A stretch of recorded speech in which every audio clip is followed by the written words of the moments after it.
Bismillahirrahmanirrahim. Assalamualaikum warahmatullahi wabarakatuh.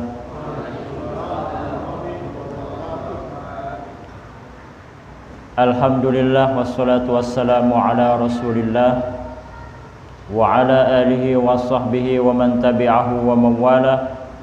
Wala hawla wala quwwata illa billah. Ma sya'allahu kana wa ma lam yasha' lam yakun. Wala haula wala quwata illa billah. Amma ba'd. Fa ya ibadallah, usikum wa nafsi bittaqwallah faqad fazal muttaqun. Wa alamu qala Allah ta'ala fi kitabihil karim, a'udzu billahi minasy syaithanir rajim. Ya ayyuhalladzina amanu taqullaha haqqa tuqatih wa la tamutunna illa wa antum muslimun. Wa qala Rasulullah sallallahu alaihi wasallam, ittaqillaha haitsuma kunta wa atbi'is sayyi'atal hasanata tamhuha wa khaliqin nas bi khuluqin hasan. Shadaqallahul azim wa shadaqa rasuluhun nabiyul karim wa nahnu ala dzalika minasyahidin. Ikhwatul kiram rahimakumullah, yang saya hormati Rais Riasah Kapuk Bapak Ustadz Effendi, yang saya hormati Amir Majelis, dan juga para ikhwan dan akhwat yang semata-mata mencari ridho dan ampunan Allah Subhanahu wa ta'ala. Alhamdulillah, puja dan puji syukur senantiasa kita panjatkan kepada Allah Subhanahu wa ta'ala. Pada kesempatan malam ini kita dapat sama-sama berkumpul di majelis ini dalam rangka kita mencari keridhaan Allah Subhanahu wa ta'ala.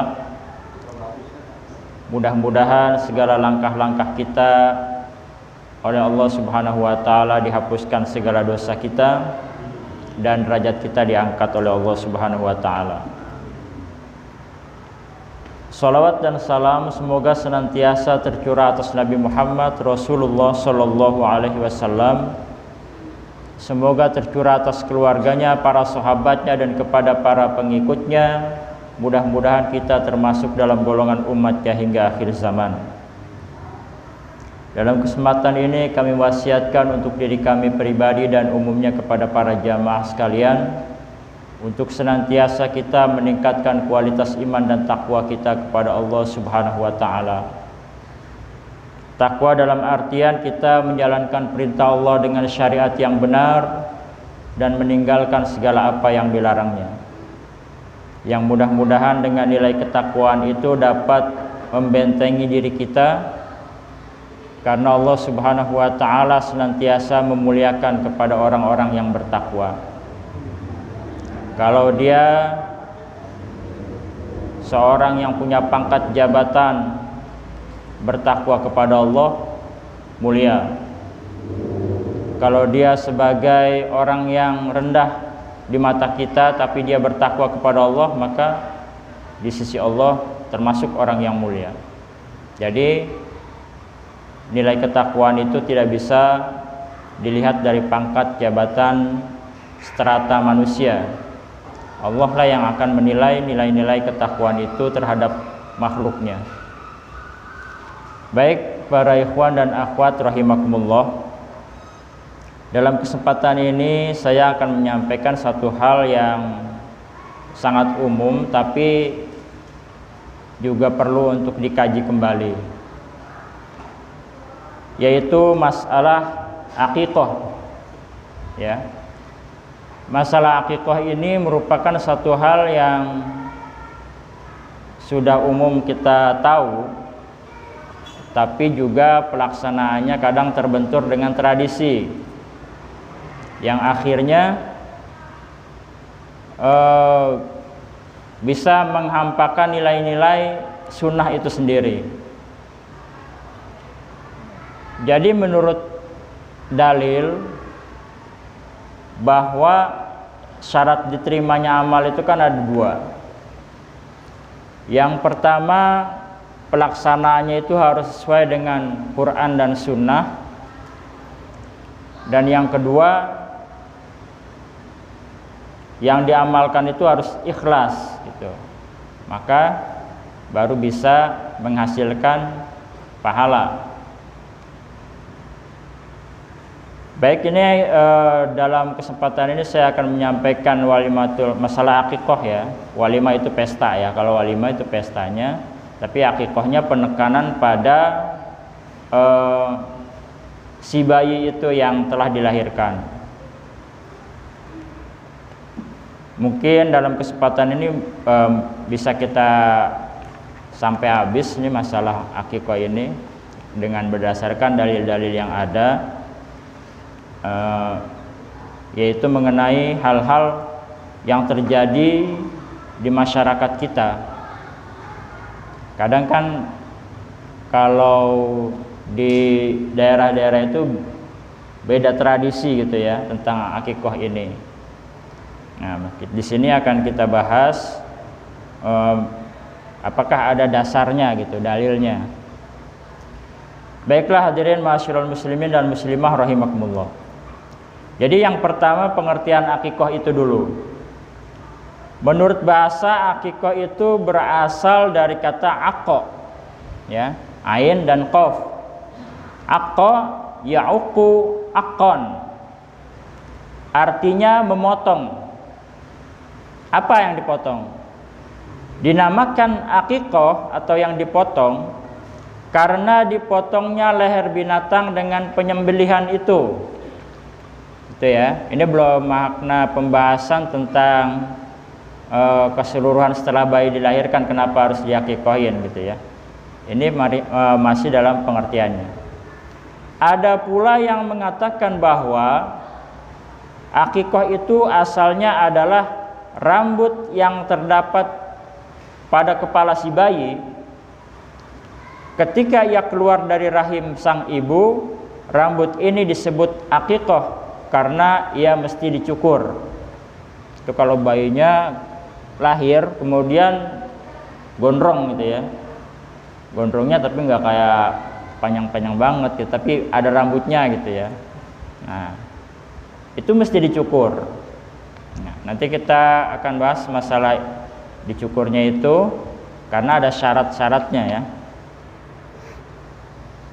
Adapun menurut istilah agama, yang dimaksud akikoh ialah sembelihan yang disembelih sehubungan dengan kelahiran seorang anak, baik laki-laki ataupun perempuan pada hari yang ke-7 sejak kelahirannya dengan tujuan semata-mata mencari ridha Allah.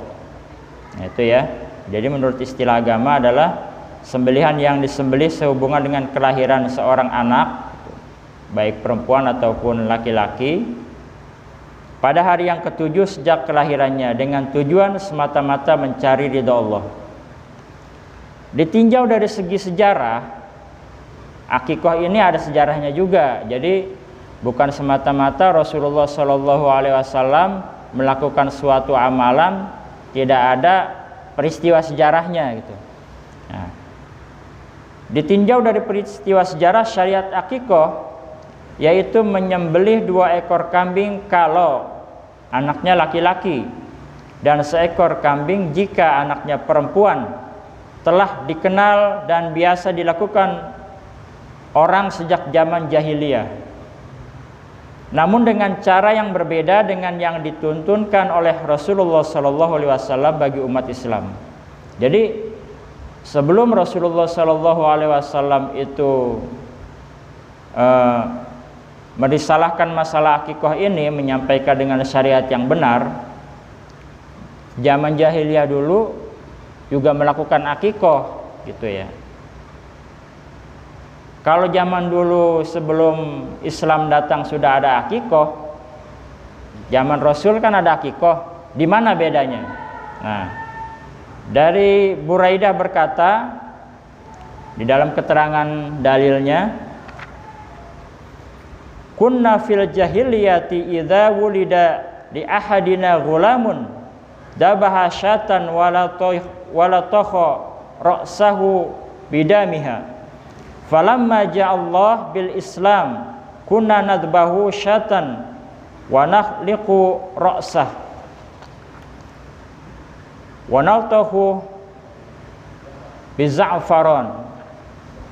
Hadis riwayat Abu Dawud juz ketiga halaman 107 nomor 2843. Terjemahannya begini: dahulu kami di masa jahiliyah, apabila salah seorang di antara kami mempunyai anak, ia menyembelih kambing dan melumuri kepalanya dengan darah kambing itu. Maka setelah Allah mendatangkan Islam, kami menyembelih kambing, mencukur rambutnya dengan menggundul kepala si bayi dan melumurinya dengan minyak wangi. Nah, itu bedanya.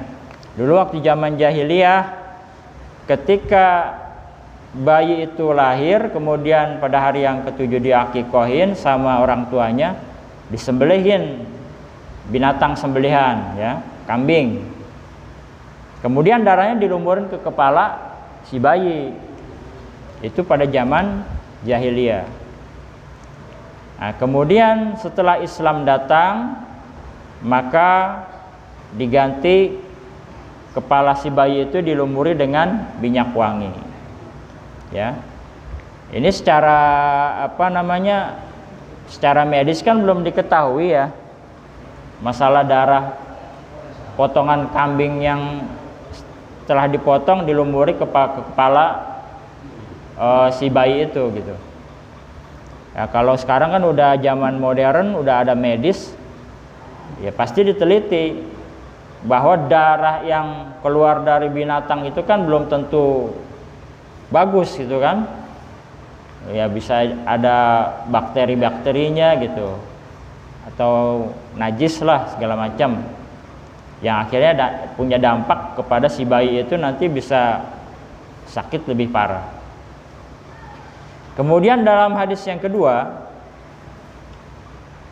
yang diriwayatkan dari Ibnu Hibban juz ke-12 halaman 124 nomor 5308,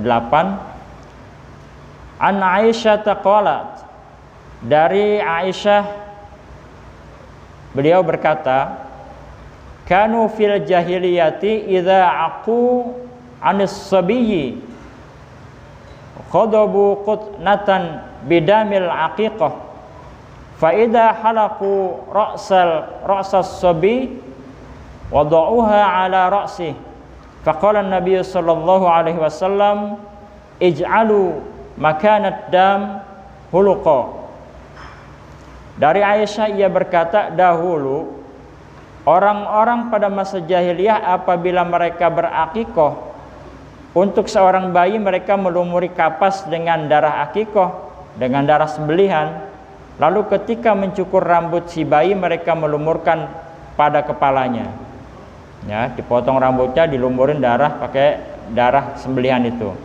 Maka Nabi Shallallahu Alaihi Wasallam bersabda, gantilah darah itu dengan minyak wangi.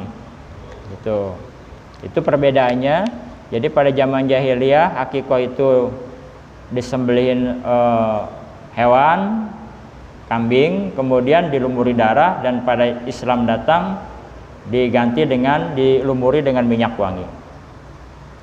Demikianlah sejarah syariat akikoh dalam Islam, dan riwayat-riwayat di atas serta riwayat-riwayat lain tampak jelas bagaimana sikap tercinta agama ini menghadapi adat yang sudah biasa berjalan dan berlaku pada masyarakat dan masih mungkin diluruskan.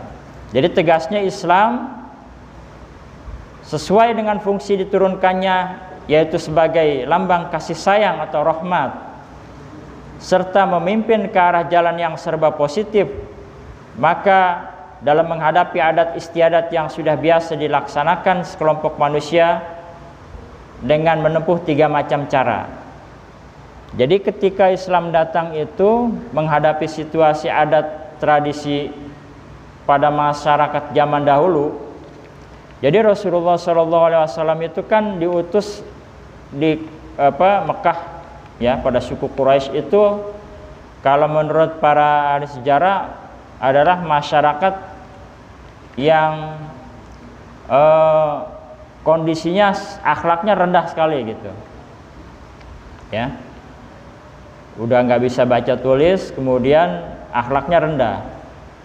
Tapi kalau dalam hal berniaga mereka jago karena udah sampai ke negeri jauh dari Mekah. Maka Rasulullah SAW diutus untuk memperbaiki akhlak di kota Mekah itu gitu. Dengan akhlak yang baik, adab yang baik, adat yang bagus. Nah, begitu Islam datang dan Rasulullah SAW mendakwahkan Islam, ya, kan kontradiksi nih kalau kita berdakwah gitu kan ya di suatu daerah pasti akan bertentangan dengan situasi dan kondisi di lingkungan gitu, lingkungan setempat. Nah, di sini ada 3 cara, 3 macam yang Rasulullah SAW lakukan berdasarkan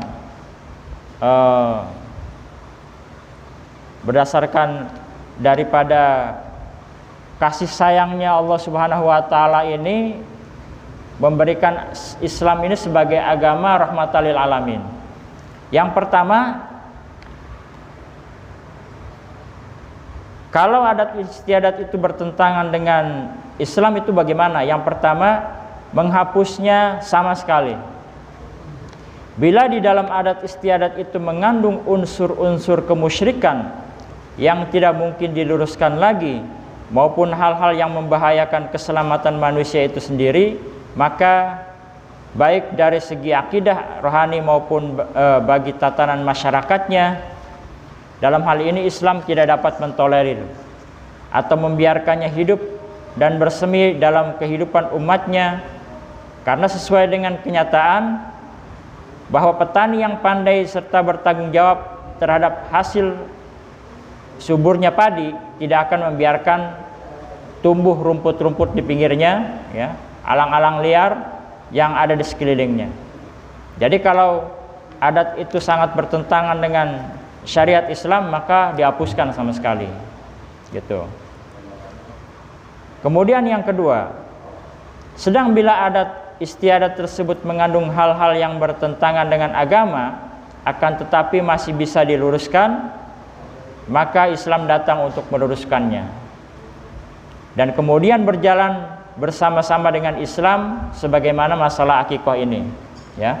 Ketika pada zaman jahiliyah orang itu bayinya dilumurin dengan darah, kemudian dinasihatin jangan pakai darah, takutnya darah ini mengandung bakteri atau mengandung penyakit, ganti dengan minyak wangi itu lebih bagus.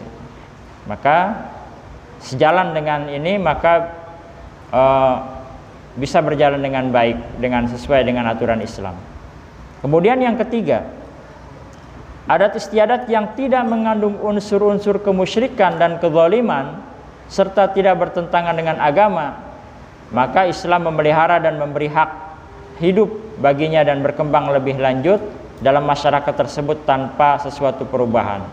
Ya, kalau adat istiadatnya itu sudah sesuai dengan tidak bertentangan dengan syariat, maka silakan gitu berjalan dengan sebagaimana mestinya. Nah, lanjut kepada hal-hal yang disyariatkan sehubungan dengan akikah. Yang pertama, yang berhubungan dengan sang anak, ya, bayi yang dilahirkan, walad yang dilahirkan, maulud orangnya, ya, yang dilahirkan. Yang pertama disunahkan untuk memberi nama dan mencukur rambut, ya, menggundul pada hari yang ke-7 sejak hari lahirnya. Misalnya lahir pada hari Ahad, akikahnya jatuh pada hari Sabtu, ya. Ini masih ada sedikit perselisihan, ya, karena hari. Kalau dia lahirnya ba'da asar ke sana, maka dihitung itu 1 hari gitu. Tapi kalau pagi maka dihitungnya harinya besok gitu. Tapi kalau berdasarkan ini, yaitu misalnya hari Ahad, jatuhnya dihitung dari hari lahirnya itu. Jadi 7 hari, pada hari Sabtu hari yang ke-7. Ya, sebelum maghrib. Bagi anak laki-laki disunahkan berakikah dengan 2 ekor kambing, sedang bagi anak perempuan 1 ekor. Ini sunahnya. Dalilnya ada, ntar kita bacakan. Akikah ini terutama dibebankan kepada orang tua si anak, tetapi boleh juga dilakukan oleh keluarga yang lainnya. Jadi misalnya engkongnya atau kakeknya nih sayang nih, biarin deh saya yang beliin kambing gitu, nggak apa-apa. Biasa kan kakek itu lebih sayang sama cucu timbang bapaknya ya. Nah, buktinya si Mandra tuh sama engkongnya lebih sayang Sidul daripada si Mandranya. Nah, itu contoh ya. Kemudian yang ketiga, akikah ini terutama dibebankan kepada kedua orang tuanya si anak, tapi boleh juga dilakukan oleh keluarga yang lain. Yang keempat, akikah ini hukumnya sunnah. Sunnah dalam hal ini yang dianjurkan berdasarkan dalil an Yusuf bin Mahakin annahum dakhalu ala Hafsah binti Abdurrahman fasa'aluha 'anil aqiqah fa akhbarathum anna Aisyah akhbaratha anna Rasulullah sallallahu alaihi wasallam amarahum 'anil ghulam syatani mukafi'atani wa 'anil jariyah syatun. Artinya dari Yusuf bin Mahak bahwasanya orang-orang datang kepada Hafsah binti Abdurrahman. Mereka menanyakan kepadanya tentang akikah, maka Hafsah memberitahukan kepada mereka bahwasanya Aisyah memberitahu kepadanya bahwa Rasulullah SAW telah memerintahkan para sahabat agar menyembelih bagi anak laki-laki 2 ekor kambing yang sebanding dan untuk anak perempuan 1 ekor kambing. Hadis riwayat Tirmizi juz ketiga halaman 35 nomor 1549. Hadis ini termasuk hasan sahih. Kemudian hadis yang selanjutnya, An Salman bin Amir Ad-Dibi qala sami'tu Rasulullah sallallahu alaihi wasallam yaqul ma'al ghulam aqiqatun fahriqu anhu daman wa amitu anhul adha. Rawahul Bukhari. Dari Salman bin Abi Ad-Dhabi, ia berkata, saya mendengar Rasulullah sallallahu alaihi wasallam, tiap-tiap anak itu ada akikahnya, ada sembelihnya atau ada gadainya ya, tergadai dengan akikahnya. Maka sembelihlah binatang akikah untuknya dan buanglah kotoran darinya atau cukurlah rambutnya. Nah, ini perintah sunnah untuk mencukurkan rambut. Kemudian hadis selanjutnya, An Amr bin Shu'aib an abihi an jadihi qala Rasulullah sallallahu alaihi wasallam man ahabba minkum an yansuka an waladi falyaf'al 'anil ghulam syatani mukafi'atani wa 'anil jariyah. Dari Amr bin Shu'aib dan dari ayahnya, dari kakeknya, ia berkata, Rasulullah sallallahu alaihi wasallam bersabda, barang siapa berkehendak untuk mengakikahkan anaknya, maka kerjakanlah untuk anak laki-laki 2 ekor kambing yang sebanding dan untuk anak perempuan 1 ekor kambing. Rawahul Ahmad. An Aisyah radhiyallahu anha qalat aqqa Rasulullah sallallahu alaihi wasallam 'anil Hasan wal Husain yaumas sabi' wasammahuma wa amara an yumata an ru'usihima al-adha.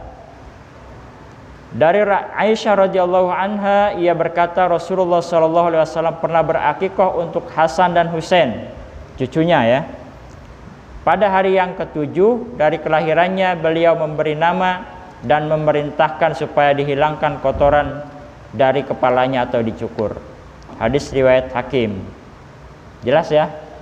Masalah akikah dengan sembelihan binatang hewan itu 2 ekor kambing untuk laki-laki dan 1 ekor untuk perempuan, itu udah jelas ya. Ada dalilnya, perintahnya. Kemudian waktu pelaksanaan akikah. Ya. Waktu yang dituntunkan oleh Rasulullah SAW berdasarkan dalil yang paling kuat ialah pada hari yang ketujuh semenjak kelahiran anak tersebut.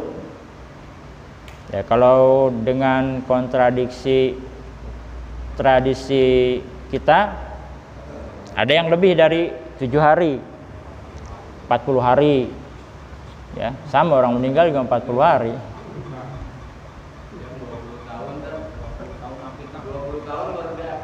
Tuh, ya.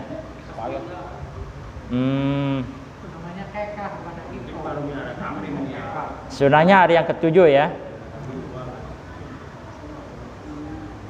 Selanjutnya berdasarkan dalil Rasulullah SAW bersabda, An Samurata qala Rasulullah SAW, al-ghulamu murtahinun bi'aqiqatihi tudbahu anhu yawma sabi' wa yusamma wa yukhlaqu raqsuh. Hadis riwayat Tirmidzi. Dari Samurah bin Jundab, ia berkata Rasulullah SAW bersabda, anak itu tergadai atau tergantung dengan akikahnya yang disembelih untuknya pada hari yang ketujuh.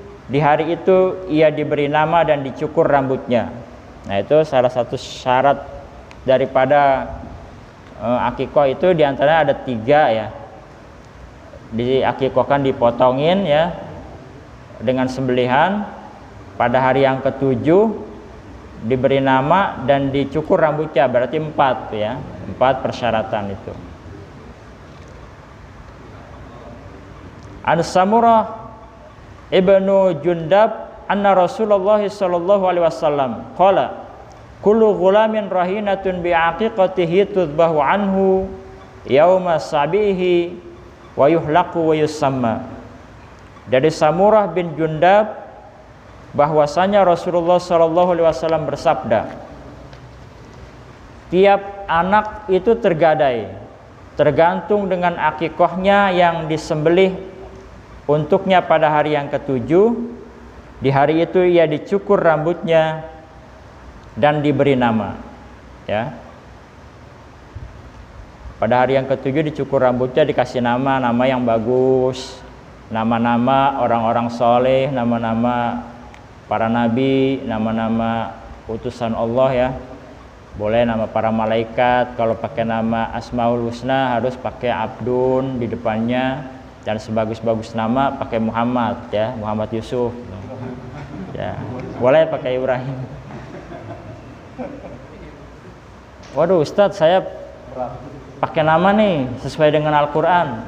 Siapa namanya? Fir'aun. Waduh, sebagus-bagus nama di dalam Al-Quran, Fir'aun jarang ada yang pakai karena sifatnya ya yang kurang bagus.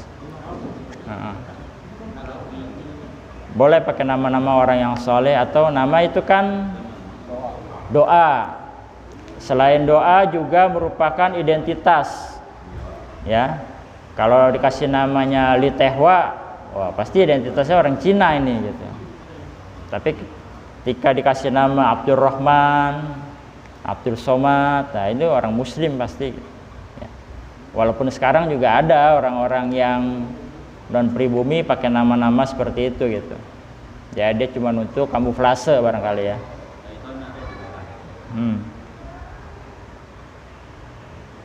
Kemudian yang selanjutnya yang berhubungan dengan binatang sembelihan ya. Dalam masalah akikah, binatang yang boleh dipergunakan sebagai sembelihan hanyalah kambing, tanpa memandang apakah jantan atau betina, sebagaimana riwayat di bawah ini ya. Rasulullah SAW bersabda, an Ummi Kurzin annaha sa'alat Rasulullah SAW anil aqiqati faqala na'am anil ghulam syatani wa anil jariyah wahidah la yadurrukum dhukrana kunna am inasa. Dari Ummu Kurz al-Ka'biyah bahwasanya ia pernah bertanya kepada Rasulullah SAW tentang akikah, maka jawab beliau SAW, ya untuk anak laki-laki 2 ekor kambing dan untuk anak perempuan 1 ekor kambing. tidak menyusahkanmu baik kambing itu jantan maupun betina. Hadis riwayat Tirmizi juz ketiga halaman 35 nomor 1550. Hadis ini termasuk sahih. Dan kami belum mendapatkan dalil yang lain yang menunjukkan adanya binatang selain kambing yang dipergunakan sebagai akikoh. Ya. Adapun kebanyakan kan yang dikorbankan itu kambing jantan, karena kambing betina itu jarang dikorbankan karena punya nilai ekonomis gitu ya. Siapa tahu ini kambingnya lagi bunting, maka untuk memperbanyak maka jarang disembelih gitu ya. Tapi tidak bertentangan kalau masalah ini dipakai untuk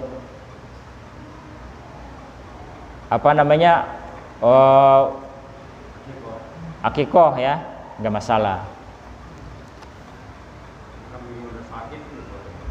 Ya.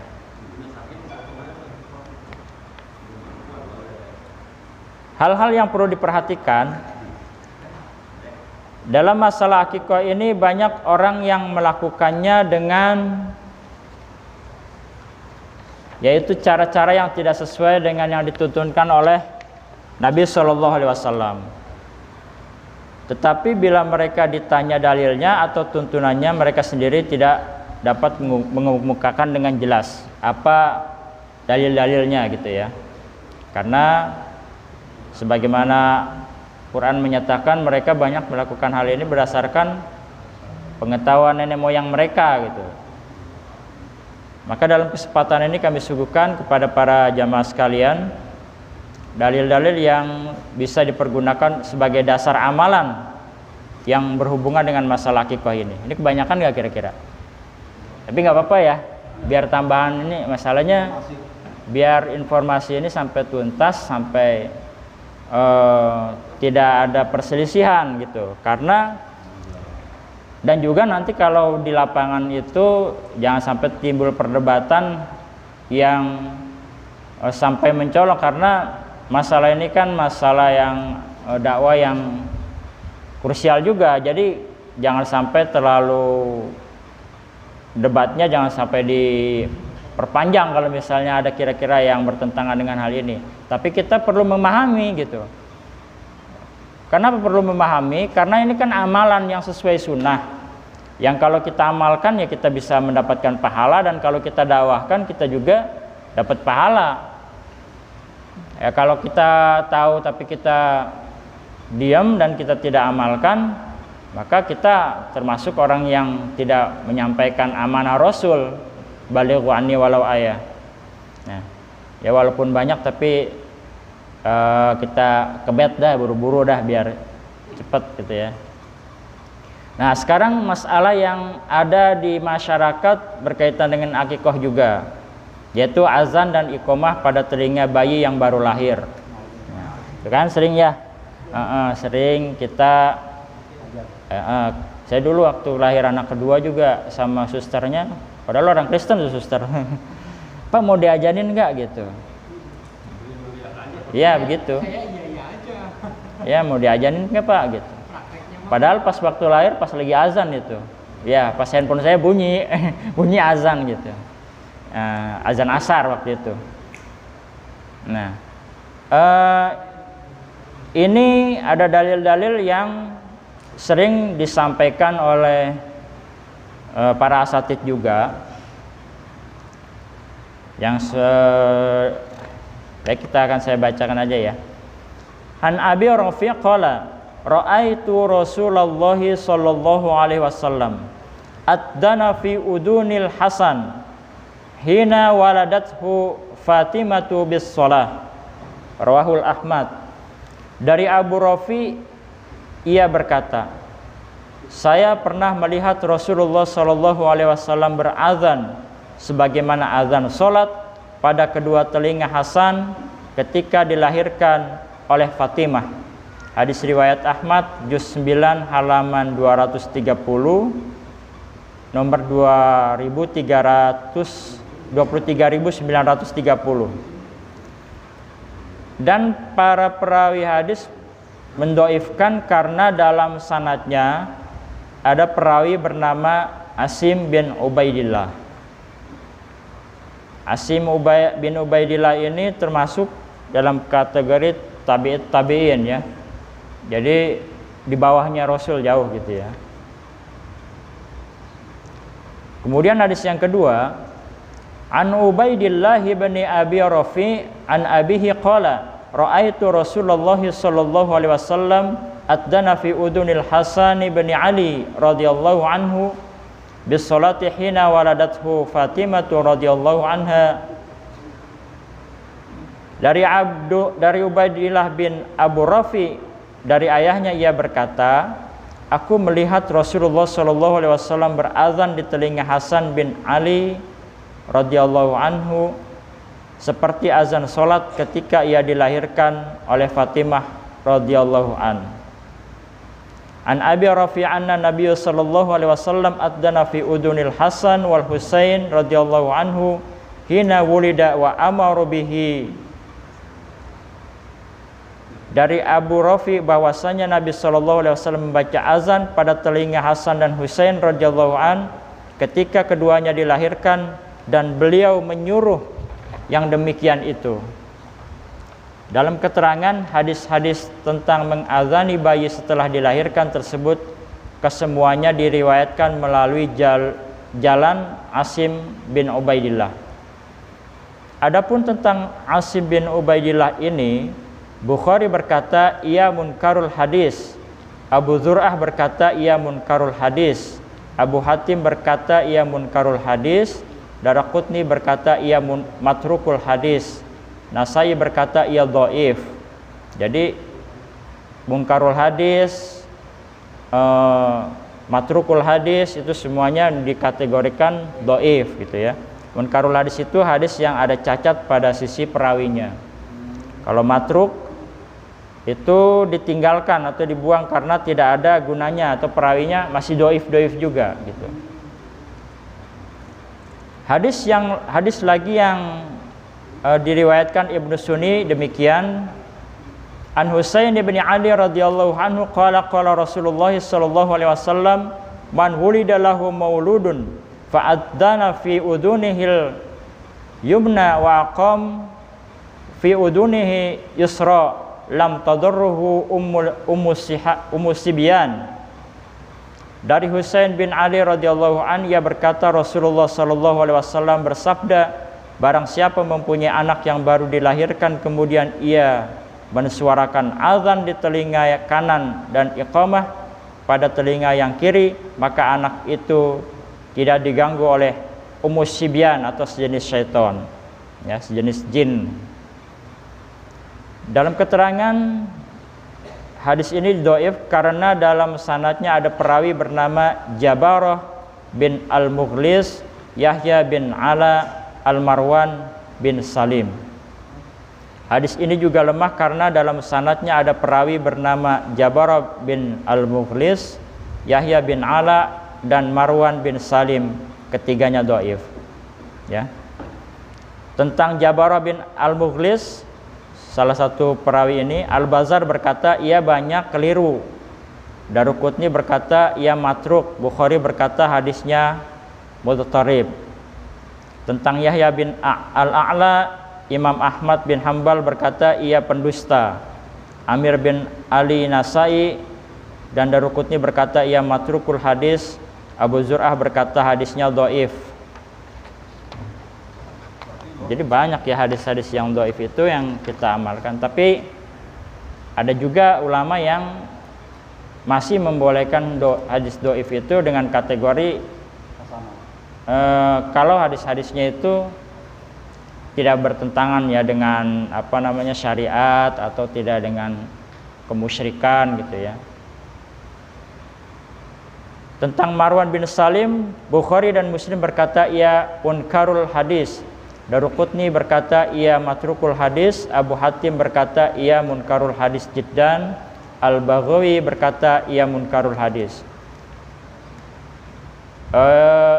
Ini yang sudah mengklaim perawi-perawi yang mungkarul hadis ya otomatis hadis-hadisnya itu bisa batal untuk kita amalkan gitu.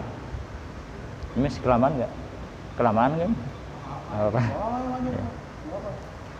Kemudian yang kedua tentang akikah yang dikerjakan pada selain hari ke-7, ya, yaitu pada hari yang ke-14, ke-21 atau setelah tua dan sebagainya. Ya, setelah tua berarti tua ya berarti. Iya, setelah tua ya mati berarti. Maaf ya Rois ya. Hadisnya begini. An Abdullah bin Buraidah an abihi anin nabi sallallahu alaihi wasallam al-aqiqatu tudbahu lis-sab'i wa li arba' asyrata wa li ihda wa ishrina al-Baihaqi. Dari Abdullah bin Buraidah dari ayahnya dari Nabi sallallahu alaihi wasallam beliau bersabda, akikah itu disembelih pada hari yang ke-7 atau ke-14 atau ke-21. Rawahul Baihaqi juz 9 halaman 303. Hadis ini dhaif karena dalam sanadnya ada perawi bernama Ismail bin Muslim. Kemudian an Abdullah bin Buraidah an abihi anna Nabiy sallallahu alaihi wasallam qala al-aqiqatu tudbahu li sab'i aw arba'a asyrata aw ihda wa ishrina. Hadis riwayat Tabrani dari Abdullah bin Buraidah dari ayahnya dari Nabi sallallahu alaihi wasallam bersabda, akikah itu disembelih pada hari ke-7 atau ke-14 atau ke-21. Dalam keterangan hadis tentang kebolehan berakikah pada hari yang ke-14 dan ke-21 tersebut di atas adalah dhaif karena sanadnya ada perawi bernama Ismail bin Muslim al-Makki. Tentang Ismail bin Muslim al-Makki itu Al-Jauzani berkata ia wahin jiddan, Abu Zur'ah berkata ia dhaiful hadis, Abu Hatim berkata ia dhaiful hadis atau kacau pikirannya, Nasai berkata ia matrukul hadis. Jadi kesemuanya memvonis Ismail bin Muslim al-Makki ini adalah dhaif ya, hadis-hadis yang dikeluarkan cacat. Adapun riwayat Nabi sallallahu alaihi wasallam setelah beliau menjadi nabi, hadisnya sebagai berikut. An Anas anan Nabi sallallahu alaihi wasallam aqqa an nafsihi ba'dan nubuwah. Dari Anas radhiyallahu an berkata, Nabi sallallahu alaihi wasallam berakikah untuk dirinya sesudah beliau menjadi nabi. Ini dhaif karena dalam sanadnya ada perawi bernama Abdullah bin Muharrar. Dalam keterangan hadis yang menjelaskan bahwa Nabi sallallahu alaihi wasallam berakikah untuk dirinya setelah menjadi nabi, ini juga tidak dapat dipakai sebagai hujjah atau dasar karena dalam sanadnya ada perawi bernama Abdullah bin Muharrar. Tentang Abdullah bin Muharrar, Ibnu Ma'in berkata ia dhaif. Kemudian Abu Hatim, Ali bin Junaid dan Daruqutni berkata ia matrukul hadis. Berarti yang memberikan statement itu para ahli hadis juga gitu ya.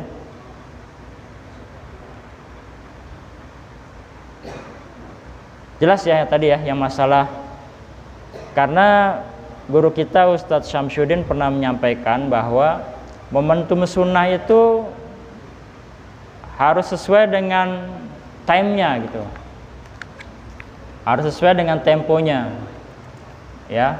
Kalau ketika Rasulullah SAW menyampaikan bahwa akikah itu pada hari yang ke-7, kemudian disembelihkan dengan sembelihan, kemudian dikasih nama yang bagus, dicukur rambutnya, itu time-nya gitu, sesuai sunnahnya. Kemudian yang ketiga, sodakoh dengan seberat rambut yang dicukur dari kepala si anak itu yang dicukur. Ya, kita sering dengar bahwa rambutnya dicukur kemudian ditimbang gitu. Apakah ada dalilnya?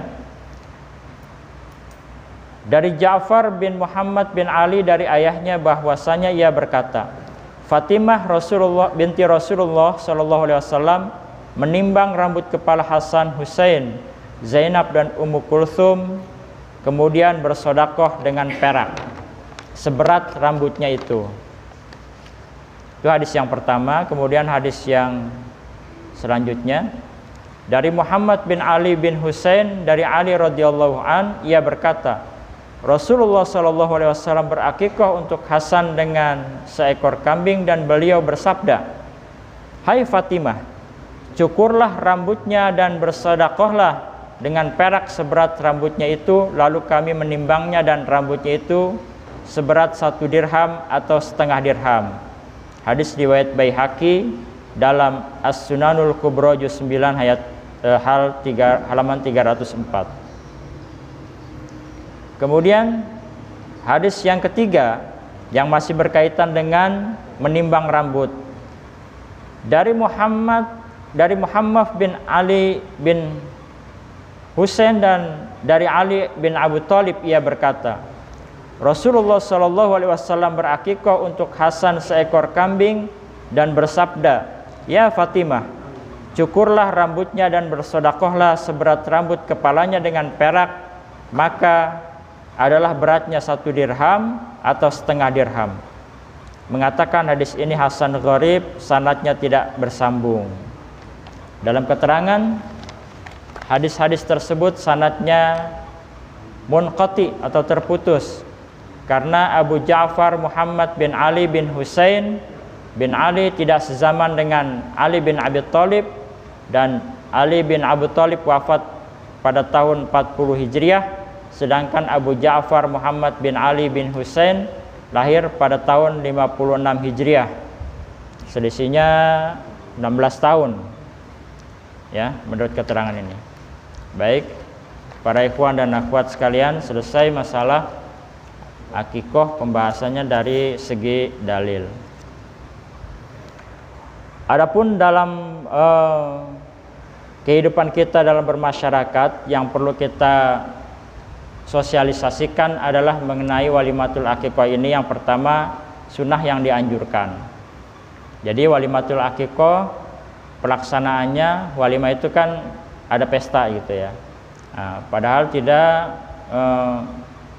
harus untuk dilakukan pesta-pesta, tapi karena tradisi kita ini orangnya